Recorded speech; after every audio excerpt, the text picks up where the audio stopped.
और आज के इस जनरेशन के लिए एक सबसे बड़ा जो हथियार मोबाइल में आ गया है, तो मोबाइल से ये बेहयाई इतनी आम हो गई है कि अगर एक दिन आदमी अपना बैठ के नामा अमल लिखे ना, तो गुनाहों के इतने अंबार लिख लेगा कि उस पर अफसोस भी एकदम मुश्किल हो जाएगा। और ये इतनी ऐसी हालत हो गई है कि आज की तारीख में मैं ताज्जुब करता हूँ ऐसे लोगों पर, और ऐसे बोलते ना उनकी अक्लों पर, बोलते ना हम थूकते भी नहीं है ऐसे लोगों की अक्लों पर, जो गाली देने वाले को सुनता है, उसे लाइक करता है। टैलेंट कहते हैं उसको, ये टैलेंट है। ये कौन सा टैलेंट है? पता नहीं हजरत, हमने तो ये टैलेंट नहीं सुना, हमने तो हमारे बुजुर्गाने दीन का टैलेंट जाना है, बुजुर्गाने दीन के टैलेंट को देखा है कि जो उनकी बारगाह में बैठता था वो अल्लाह वाला होके निकलता था, वो नमाजी बन के निकलता था, वो रोजादार बन के निकलता था। आज न जाने ये कैसा टैलेंट है कि कोई देखता है तो अपने बाल वैसे कटा लेता है, अपने कानों को छेद देता है। चितकबरे रंग के बाल, हरे पीले काले, इसमें ऐसी कई चीजें हैं और ये वाकई में इस कौम के लिए बहुत ही अफसोस वाली बात है। हम ये देख रहे हैं कि आज जो हमारा यूथ है वो ऐसे लोगों को फॉलो कर रहा है, ऐसे लोगों को उन्होंने आइडियल बना लिया है जो गालियां देते हैं, जो बेहयाई फैला रहे हैं। बड़े ही प्राउड के साथ यूथ उनको फॉलो करता है, और अगर कोई इस पर कुछ कहने जाता है तो कहा जाता है कि टैलेंट से जल रहे हैं आप कौन होते किसी के टैलेंट के बीच में आने वाले। इस तरह के जो बेहयाई की चीजें हैं मुमरा शहर में खासतौर से बढ़ती जा रही है।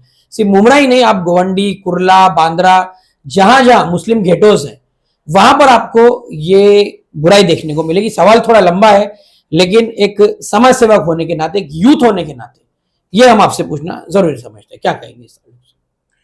आदिल भाई, सबसे पहले तो ये बहुत ही अफसोस की बात है, खासकर मैं अपने मुसलमानों के हवाले से कहूँगा कि ये बहुत ही अफसोस की बात है कि आज का मुसलमान ऐसे लोगों को सुनता है, ऐसे लोगों को फॉलो करता है और ऐसे लोगों को अपना इंस्पिरेशन, मेंटर और न जाने क्या क्या मानता है, जो अल्लाह अज़्ज़ल की और उसके रसूल की खुलेआम डंके की चोट पे नाफरमानी करते हैं। ताज्जुब की बात है, अफसोस की बात है कि गाली देने वाले को आज हम पसंद करते हैं। ये बड़े अफसोस की बात है। आज हम गुनाहों को इतना हमने फ़ेमिलियर कर लिया है, मतलब इतना आम कर दिया है कि आज वो गुनाह गुनाह भी नहीं महसूस होता। एक पहले हमको लगता था ना यार वो एक गुनहगार है, वो ये गुनाह करके आया है या ये काम करता है। आज की हालात ऐसी हो गई कि गुनाह गुनाह ही ना रहा। एक कुछ चीज़ें स्पेसिफिक हो गई है जिसको हमने गुनाह समझा है, वो सूद हो गया, उसके अलावा कुछ चीज़ें हैं वो गुनाह हो गई है। लेकिन आज गाली देने वाला, गालियों को सुनने लोग पैसा देके जाते हैं। अल्लाह और उसके रसूल की नाफरमानी करने के लिए लोग पैसा खर्च करके, ट्रैवल करके, किसी प्रोग्राम में किसी टिकट खरीद के पहुंचते हैं। ये वाकई में हमारी कौम के लिए अफसोसनाक बात है और आज के इस जनरेशन के लिए एक सबसे बड़ा जो हथियार मोबाइल में आ गया है, तो मोबाइल से ये बेहयाई इतनी आम हो गई है कि अगर एक दिन आदमी अपना बैठ के नामा अमल लिखे ना, तो गुनाहों के इतने अंबार लिख लेगा कि उस पर अफसोस भी एकदम मुश्किल हो जाएगा। और ये इतनी ऐसी हालत हो गई है कि आज की तारीख में मैं ताज्जुब करता हूँ ऐसे लोगों पर, और ऐसे बोलते ना उनकी अक्लों पर, बोलते ना हम थूकते भी नहीं है ऐसे लोगों की अक्लों पर, जो गाली देने वाले को सुनता है, उसे लाइक करता है। टैलेंट कहते हैं उसको, ये टैलेंट है। ये कौन सा टैलेंट है? पता नहीं हजरत, हमने तो ये टैलेंट नहीं सुना, हमने तो हमारे बुजुर्गाने दीन का टैलेंट जाना है, बुजुर्गाने दीन के टैलेंट को देखा है कि जो उनकी बारगाह में बैठता था वो अल्लाह वाला होके निकलता था, वो नमाजी बन के निकलता था, वो रोजादार बन के निकलता था। आज न जाने ये कैसा टैलेंट है कि कोई देखता है तो अपने बाल वैसे कटा लेता है, अपने कानों को छेद देता है। चितकबरे रंग के बाल, हरे पीले काले, इसमें ऐसी कई चीजें हैं और ये वाकई में इस कौम के लिए बहुत ही अफसोस वाली बात है कि हमें ये चीज समझनी चाहिए, हमें और हमारे बड़ों को, उन माँ बाप को एकदम गौर करना चाहिए कि कल की तारीख में अगर किसी ने, मतलब देखिए हम मुसलमान हैं तो हमारा ईमान कयामत पर है, हमारे नामाए आमाल जो भी हम जिंदगी में करेंगे ना उसका सवाल जवाब हमसे होगा, यही हमारा ईमान है। तो उन माँ बाप को इस बारे में सोचना चाहिए जिन्होंने अपनी औलाद की ऐसी तरबियत तो नहीं की, लेकिन ऐसी तरबियत में जाने वाले लोगों को जाने दिया, मतलब ऐसे लोगों में बैठने दिया। मुजाहिद भाई, इस पर हम भी पर्सनली कुछ बोल सकते थे, वीडियो बना सकते थे, लेकिन हम जानते हैं कि हम जो अमल कर रहा है, जो उस अमल में है, जैसे कि आप लोग हैं, आपके साथी हैं, उलमा करम आपके साथ जुड़े हुए हैं, आपकी फाउंडेशन है, तो वो ज्यादा जानकार लोग हैं। तो हमने चाहा कि आपके जरिए ये बात यूथ तक पहुंचाएं। मुंब्रा शहर में हम देख रहे हैं कि जैसे अभी मैंने कहा कि कुछ ऐसे प्रोग्राम्स दिन ब दिन बढ़ते जा रहे हैं जिसमें इस तरह के लोगों को किसी शो में जिताने के लिए या कैंपेनिंग की जा रही है उनके लिए, और बड़ी तादाद में वहां पे यूथ पहुंच रहा है, हुल्लड़बाजी। और अगर उस पर कोई आवाज उठाए तो वो जाहिल कहलाता है, वो हेटर कहलाता है। ये सोशल मीडिया के आप जानते हैं कि एक अलग ही दुनिया है इनकी, और वो उसके आगे किसी को कुछ समझते नहीं है। तो ये सोशल मीडिया का जो जहर है, जो सोशल मीडिया का सही इस्तेमाल मुसलमानों ने करना चाहिए था, वो ना करते हुए एक तरह से उलझा दिया गया है। या कह लीजिए, देखिए, किसी की इतनी हिम्मत नहीं उलझाने की। अगर हकीकत देखी जाए तो हम खुद भी उस गर्द में डूबे जा रहे हैं, युद्ध डूबा जा रहा है। तो इसको लेकर क्या मैसेज देंगे आप? ये चीज सबसे पहले तो एक माशरे को सुधारने के लिए हम सबको एक होता ना एकजुट होकर एक तरीके से प्लेटफॉर्म पर आकर काम करने की जरूरत है। हर फर्द को इसमें अपना हिस्सा मिलाने की जरूरत है। हर फर्द अपने अतराफ में, अपने घर में, अपने मोहल्ले में ये चीज देखे। और जो ये बुराइयां बढ़ती जा रही है, मतलब ऐसा नहीं है कि दुनिया की कोई स्कूल ऐसी नहीं है जो गाली देना सिखाती है। दुनिया की शायद ऐसी कोई माँ नहीं होगी जिसने अपने बच्चे को गाली देना सिखाया है, लेकिन आज हमारा 8-9 साल का बच्चा भी गाली देता है। ये हमारे शहर में गलियों में हमने वो एक एंटरटेनमेंट हो गया गाली देना, क्योंकि जो देख रहे हैं आपके रैपर्स हैं, जो म्यूजिक आज का हो गया, जो म्यूजिक भी बच्चे सुन रहे हैं उसमें भी गालियां हैं, जो वीडियोस देख रहे हैं, रील्स देख रहे हैं उसमें भी गालियां हैं। ऐसे दौर में उलमा कराम की क्या जिम्मेदारी होनी चाहिए? क्योंकि ये सारे इस तरह के प्रोग्राम शहर में हो रहे हैं और आज से नहीं हो रही है, ये सालों से चला आ रहा है, सालों से ये चीजें हो रही हैं। और कुछ लोग ऐसे शहर में आ गए, क्योंकि ये मुंब्रा शहर को आप देखेंगे कि बेहतरीन स्कूल्स है यहाँ पर, ऐसी बेहतरीन क्लासेस है, बेहतरीन इंस्टीट्यूट है, नीट, जेई, ऐसे बेहतरीन एग्जाम्स है जो बच्चे यहाँ से पास करके निकल रहे हैं।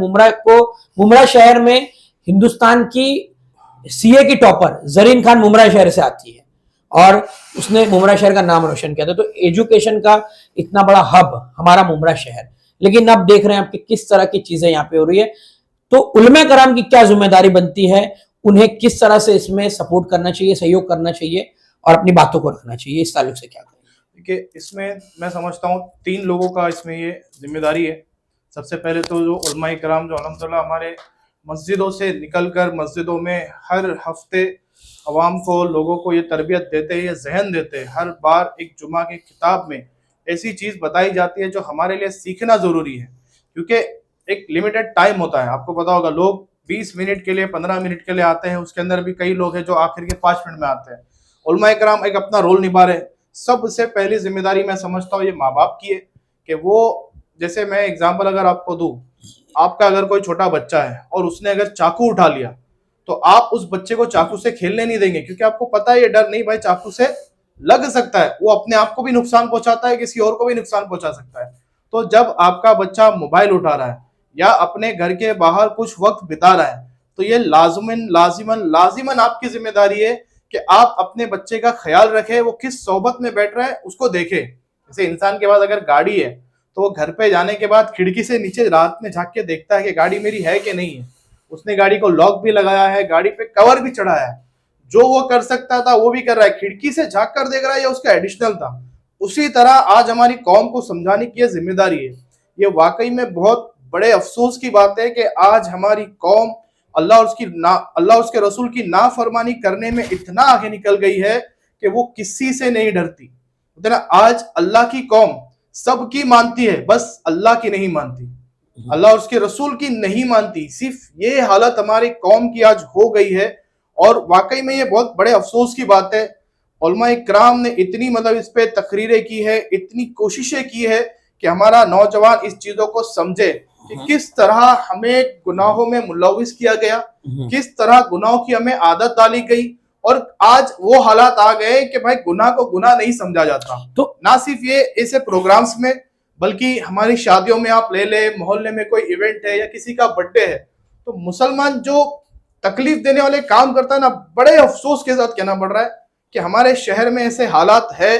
आप हर जगह देखेंगे एक पर्टिकुलर शख्स को खड़ा किया जाता है, उसे किसी ऊंचे प्रोग्राम में जिता दिया जाता है, और या फिर कह लीजिए कि सोशल मीडिया पर इस तरह की चीजों में उसको फेमस कर दिया जाता है, जिसको देख के यूथ आगे बढ़े, उसी को फॉलो करे। लेकिन आप देखते होंगे कि कितने लोग इसमें तरक्की कर रहे हैं, गिने चुने लोग हैं। और उन्हीं को मिलियंस में लोग फॉलो कर रहे हैं। तो इस ताल्लुक से आप क्या मैसेज देंगे यूथ को? ये सोशल मीडिया के फॉलोअर्स तरक्की नहीं है, ये हम सब अपने जहन में बिठा लें। ठीक है, वो एक अपनी जगह है कि आपकी कितनी फैन फॉलोइंग है, लेकिन इतनी चाहे कितनी फैन फॉलोइंग हो, जितने भी लोग आज दुनिया से गुजरे जिनकी इतनी फैन फॉलोइंग थी, उन्हें कब्र में कोई फजीलत या फायदा हासिल नहीं हुआ। तो हम किसे फॉलो करते हैं ये हमारे ऊपर है, हमें ये देखना है। अल्लाह ने हमें अकल दी ना यार, हम भूख लगती है तो हम खाना खाते, भूख लगती तो हम पानी मांगते, मम्मम नहीं मांगते। आज बोल सकते, समझ सकते, अल्लाह ने हमें इतनी अकल दी है।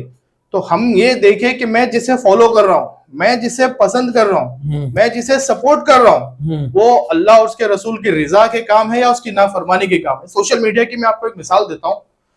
एक शख्स ने कुछ ऐसी चीज पोस्ट की, जैसे मिसाल किसी ने कोई गाना पोस्ट किया सोशल मीडिया पे, अब वो तो चला गया, वो तो रहेगा, जब तक है तब तक वो रहेगा।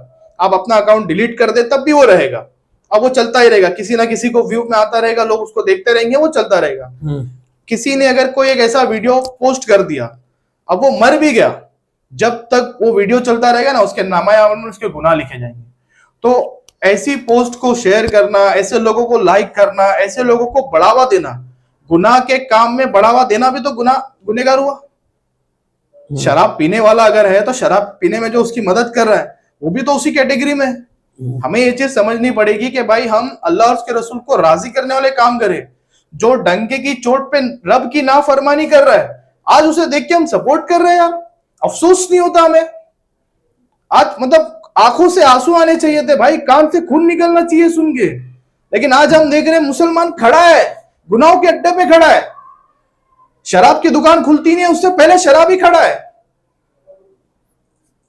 रमजान का चांद हुआ नहीं भाई, गुनाह करने के लिए लोग तैयार है, ईद की एडवांस बुकिंग करवाए हुए। ये किस तरफ चली गई है भाई, क्या हो गया है? मतलब हमें ये चीज की मतलब इतनी नहीं रही, मतलब कौन सी टेक्नोलॉजी आ गई, कौन सी सदी आ गई कि भाई हम ये हो गए कि अनाज को छोड़ के हम कुछ और खा रहे। भाई अल्लाह करे कि हमारी कौम ये चीज समझे और इस बोलते ना इस गुनाहों के दलदल से निकले। अल्लाह अज़्ज़ल हमें कहने सुनने से ज्यादा अमल करने की तौफीक अता फरमाए, अच्छी सोहबत में रहे, अच्छे लोगों से मिले, इंशाअल्लाह हम अच्छे अमल करने वाले बन जाएंगे और एक दिन अच्छों के साथ इंशाअल्लाह अच्छे वाले बन जाएंगे।